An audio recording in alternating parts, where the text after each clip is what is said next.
हरिओम। आज की वाणी। हम अक्सर दूसरों की आलोचना करते हुए, उनकी गलतियां बताते हुए तथा अलग अलग तरह से उनके ऊपर टिप्पणियां यानी कमेंट्स करते हुए नहीं थकते। कुछ व्यक्ति तो विशेष रूप से आलोचना करते ही इसलिए हैं क्योंकि वो दूसरों के प्रति उनके मन में ईर्ष्या होती है और आलोचना के थ्रू वो अपनी ईर्ष्या प्रकट करते हैं। ये एक प्रकार का मानसिक रोग है।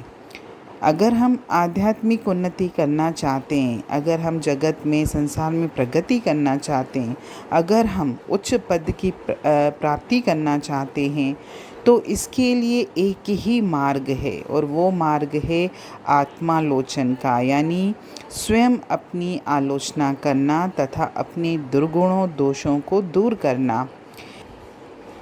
जो व्यक्ति अपनी वृत्तियों को अंतर्मुखी करके अपनी सच्ची आलोचना करता है और अपनी बुराइयों को दूर करने का प्रयास करता है, वही महानता के मार्ग पर बढ़ता है। अपनी निर्बलताओं के प्रति जागरूक होना मतलब हमने आधी जंग तो जीत ली कि अगर हमको अपनी निर्बलताओं के बारे में अगर ज्ञान है कि मुझ में ये कमजोरियां हैं, तो दूर तो हम करेंगे बाद में, लेकिन हमने सोचो आधी जंग तो पहले, क्योंकि लोगों को तो अपनी कमजोरियां ही नज़र नहीं आती हैं, अपने दोष ही नज़र नहीं आते, उनको तो दूसरों के ही दोष नज़र आते हैं। बुरे विचार, दूसरों के प्रति ईर्ष्या, द्वेष और प्रतिशोध के भाव, ये सब अंधकार के कारण हैं। मतलब ये सब मेरे जीवन में अंधकार ही लाते हैं। दूसरों की आलोचना करने से हम धीरे धीरे चिंता, अधैर्य, अविनय, चंचलता, असंतोष, निराशा, चिड़चिड़ापन, ये सारे मानसिक विकारों के पंजे में फंस जाते हैं। एक बार हमारा वैसा स्वभाव बन जाता है कि हम सदैव दूसरों की ही आलोचना करते रहते हैं, दूसरों के ही दोष देखते रहते हैं, तो हमारा जो आंतरिक ईश्वर का अंश है वो भी मलिन पड़ जाता है।